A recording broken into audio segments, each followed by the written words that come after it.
କଥା ହେଉଛି ଯେ ଏସ୍ସିବି ମେଡିକାଲ ସହିତ ଘୋଡ଼ା ବେପାରର ବିଶେଷ କିଛି ସମ୍ପର୍କ ନାହିଁ।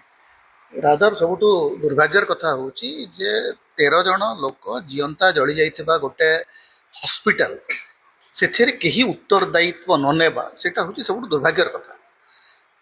ଆପଣ ଯେତେବେଳେ ବିଜେପି ଶାସିତ ରାଜ୍ୟ ଏବଂ ଅଣ ବିଜେପି ଶାସିତ ରାଜ୍ୟ ଭିତରେ ଗୋଟେ ଫରକ ଚାଲିଛି। ଯେତେବେଳେ ଆପଣଙ୍କର ସମ୍ ହସ୍ପିଟାଲରେ ଅଗ୍ନିକାଣ୍ଡ ଘଟିଲା, ଆପଣଙ୍କର କେନ୍ଦ୍ର ସରକାର ତନାଘନା କରି ପକାଇଲେ, କେନ୍ଦ୍ର ସ୍ୱାସ୍ଥ୍ୟମନ୍ତ୍ରୀ ନିଜେ ଆସିଲେ ଏବଂ ସେତେବେଳେ ବିଜେଡି ବିରୁଦ୍ଧରେ, ମୁଖ୍ୟମନ୍ତ୍ରୀଙ୍କ ବିରୁଦ୍ଧରେ, ସ୍ୱାସ୍ଥ୍ୟମନ୍ତ୍ରୀଙ୍କ ବିରୁଦ୍ଧରେ ମାନେ କେତେ ବଡ଼ ପ୍ରେସର କରିଥିଲା ବିଜେପି ଏବଂ ସେ ପ୍ରେସରରୁ ମୁକ୍ତି ପାଇବା ପାଇଁ ସାଙ୍ଗେ ସାଙ୍ଗେ ତୁରନ୍ତ ତତ୍କାଳୀନ ସ୍ୱାସ୍ଥ୍ୟମନ୍ତ୍ରୀଙ୍କୁ ଇସ୍ତଫା ଦେବାକୁ ପଡ଼ିଲା। ତ ସେତେବେଳେ ରାଜନୀତି ଅଲଗା ଥିଲା, ଆଜି ରାଜନୀତି ଅଲଗା ଅଛି। ବିଜେପିରେ ଯିଏ ଆସିଗଲା ସେ ତାର ସବୁ ମାନେ ସେ ଯାହା କଲେ ବି ମାପ, ତାଙ୍କର କୌଣସି ଉତ୍ତରଦାୟିତ୍ୱ ରହିବନି। ଏବଂ ବିଜେପି ବିଧାୟକ ମାନେ ଯେଉଁ ଭଳିଆ କଥାବାର୍ତ୍ତା କରୁଛନ୍ତି, ଆଚରଣ କରୁଛନ୍ତି, ସେଥିରେ ତ ଜଣାପଡ଼ୁଛି ଯେ ସେମାନେ ବୋଧେ ଚାହୁଁନାହାନ୍ତି ଯେ କୌଣସି ପ୍ରକାର ଗୋଟେ ରାଜନୈତିକ ନିଷ୍କର୍ଷ ବାହାରୁ। ମାନେ ପଦ୍ମଲୋଚନ ପଣ୍ଡା, ଜୟନାରାୟଣ ମିଶ୍ର, ଟଙ୍କଧର ତ୍ରିପାଠୀ ଯେଉଁ ଭାଷାରେ କଥାବାର୍ତ୍ତା କରୁଛନ୍ତି, ରାଜନୀତିରେ ଏଇ ଭାଷାରେ କଥାବାର୍ତ୍ତା କରନ୍ତି ଲୋକ। ତମେ ନିଜେ ବିରୋଧୀ ଦଳର ଥିଲ। ଜୟନାରାୟଣ ମିଶ୍ର କହୁଛନ୍ତି ମନ୍ତ୍ରୀ କ'ଣ ନିଆଁ ଲଗେଇଥିଲା? ମନ୍ତ୍ରୀ କାହିଁକି ଇସ୍ତଫା ଦେବ? ତାହେଲେ କିଏ ଇସ୍ତଫା ଦେବ? ରେଳ ଦୁର୍ଘଟଣା ହେଲା, ରେଳମନ୍ତ୍ରୀ ଇସ୍ତଫା ଦେବେ ନାହିଁ।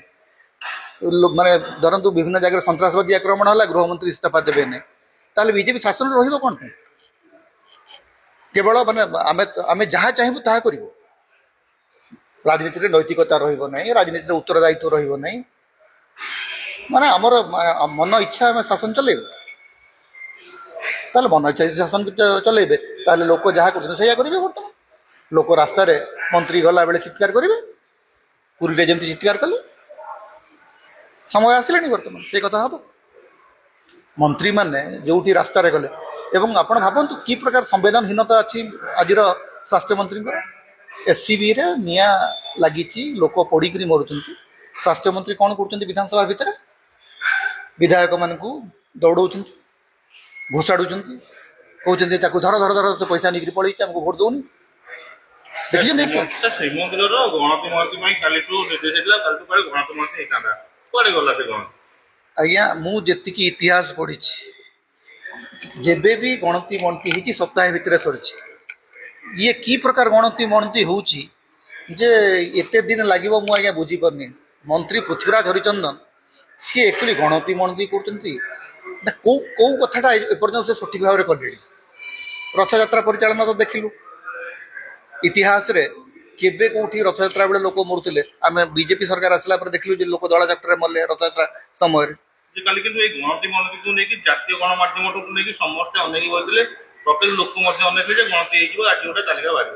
ମୁଖ୍ୟମନ୍ତ୍ରୀ ପରା କହିଲେ, ମନ୍ତ୍ରୀ ପରା କହିଲେ ଯେ ଆଜ୍ଞା ଆଶା କରନ୍ତୁନି, ସାଙ୍ଗେ ସାଙ୍ଗେ କିଛି ବାହାରିବ, ଏ ହିସାବ କିତାବ କରିବେ। ମୁଁ ପ୍ରଥମ କଥା ହେଉଛି, ମୋର ଗୋଟେ ବଡ଼ ପ୍ରଶ୍ନ ଅଛି ଗଣତି ମଣତିକୁ ନେଇ, ଯେ ଗଣତି ମଣତି ପୂର୍ବରୁ ଆମର ଯେଉଁ ଡିଜାଇନ ଗୁଡ଼ିକ ଅଛି, ଗହଣା ଗୁଡ଼ିକର ଡିଜାଇନ, ତାର ପେଟେଣ୍ଟ କରିଛନ୍ତି କି ନାହିଁ? ଯେଉଁମାନେ ସେ ଡିଜାଇନ ଦେଖିବେ, କାଲି ଯଦି ସେ ପେଟେଣ୍ଟକୁ ଚୋରି କରିବେ, ସେଥିପାଇଁ କିଏ ଦାୟୀ ହେବ? ପେଟେଣ୍ଟ ହେଇଛି କି ନାହିଁ ପ୍ରଥମେ ସେ କଥା କୁହନ୍ତୁ, ତାପରେ ଯାଇକି କଥା ହବ। ପେଟେଣ୍ଟ ଯେ ଡିଜାଇନଟା ସେଟା ହେଉଛି ଜଗନ୍ନାଥ ମନ୍ଦିରର ପେଟେଣ୍ଟ। ଯଦି କାଲି ଭବିଷ୍ୟତରେ ସେଇଟାକୁ କିଏ ସେଇ ଡିଜାଇନଟା ଆଉ କିଏ କରିବ, ତାହେଲେ ଜଗନ୍ନାଥ ମନ୍ଦିରକୁ ପଇସା ଦେବ। ଚୋରି ବଣିଆ, ଯୋଉମାନେ ଅଛନ୍ତି, ନାଇଁ ମମତା ବାନାର୍ଜୀ ଠିକ ଅଛି, ମମତା ବାନାର୍ଜୀ ଗଣତି କରୁଛନ୍ତି।